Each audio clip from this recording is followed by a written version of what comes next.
ఇప్పటి కాంచి మన తెలంగాణ రైతన్నలు ఎవరు కూడా యూరియా బస్తాల కోసం క్యూ లైన్లలో గంటలు వెయిట్ చేయాల్సిన అవసరం లేదు. రైతన్నల బాధలు చూడలేక మన తెలంగాణ ప్రభుత్వం యూరియా బస్తాలని ఆన్లైన్ లో బుక్ చేసుకునే యాప్ తీసుకొచ్చింది. ఏదైతే ఫోన్ నెంబర్ పట్టదారు పాస్బుక్ లింకే ఉన్నదో ఆ నెంబర్ తోటి నమోదు చేసుకోవాల్సి ఉంటది. అప్పుడు రైతుకు ఓటీపీ వస్తుంది. ఆ ఓటీపీని ఎంటర్ చేసిన తర్వాత రైతు సంబంధించిన జిల్లా కనిపిస్తుంది. అయితే జిల్లాను చూజ్ చేసుకున్న తర్వాత రైతుకి 3 ఆప్షన్లు కనిపిస్తాయి. పట్టదారు పాస్బుక్ రైతులు, నాన్ పట్టదారు రైతులు, కౌలు రైతులు. పట్టాదారు రైతులు ఏం చేయాలంటే వారి యొక్క పట్టదారు పాస్బుక్ నెంబర్ ఎంటర్ చేసిన తర్వాత ఓటీపీ వస్తుంది. ఓటీపీ కనుక రాకపోతే మీ దగ్గరలో ఉండే ఏఈఓ గారిని సంప్రదించండి. ఓటీపీ ఎంటర్ చేసిన తర్వాత రైతు సంబంధించిన డీటెయిల్స్ మొత్తం వస్తాయి. అంటే రైతుకు ఎంత భూమి ఉంది అనేది మొత్తం చూపిస్తుంది.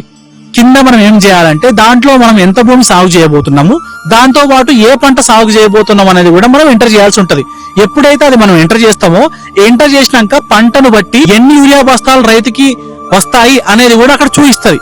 అప్పుడు రైతు ఏం చేయాలి, మండల్ని మనం చూస్ చేసుకున్న తర్వాత కింద యాడ్ డీలర్ అని కనిపిస్తుంది. యాడ్ డీలర్ మీద మనం క్లిక్ చేసిన తర్వాత మన ఊర్లో గానీ మన చుట్టుపక్కల ఊర్లో గానీ ఎరువుల నంబే దుకాణాలు ఏవైతే ఉంటాయో వాళ్ళందరి పేర్లు కనిపిస్తాయి. మనకు అనుకూలంగా ఉన్న డీలర్ పేరు మీద మనం చూస్ చేసుకుని ఎన్ని యూరియా బస్తాలు కావాలో అన్ని యూరియా బస్తాలు ఎంటర్ చేసి యూరియా బస్తాలు బుక్ చేసుకోవాల్సిన అవసరం ఉంటుంది. బుక్ చేసుకున్న తర్వాత మనకు బుకింగ్ ఐడి వస్తుంది. ఆ బుకింగ్ ఐడితో పాటుగా పట్టదారు పాస్బుక్, ఆధార్ కార్డు తీసుకెళ్లి 24 గంటల లోపు మన యూరియా బస్తాలు తెచ్చుకోవాల్సిన అవసరం ఉంటది. ఒకవేళ 24 గంటల లోపు కనుక రైతు ఆ యూరియా బస్తాలు తెచ్చుకున్నట్లయితే కేవలం ఆ బుకింగ్ మాత్రమే క్యాన్సిల్ అవుతుంది తప్ప మీ కేటాయించిన యూరియా బస్తాలు మాత్రం ఎటు పోవు. ఇక్కడ మంచి విషయం ఏంటంటే కేవలం పట్టాదారు రైతులు మాత్రమే కాకుండా నాన్ పట్టాదారు రైతులు, దాంతో పాటు కౌలు రైతులు కూడా యూరియా బస్తాలు ఆరాంసే తీసుకోవచ్చు.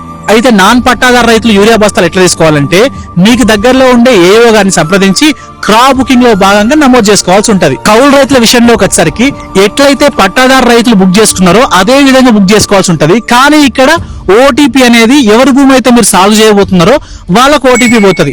సీజన్ మొత్తంలో ఒక్కసారి వాళ్ళ దగ్గర నుంచి ఓటీపీ తెచ్చుకుంటే మళ్ళీ వాళ్ళని అడగాల్సిన అవసరం ఉండదు. యాప్ యొక్క లింక్ కోసం కామెంట్ సెక్షన్ లో ఫార్మర్ అని కామెంట్ చేసి తెలంగాణలో ఉండే ప్రతి రైతన్నకి ఈ వీడియో షేర్ చేయండి.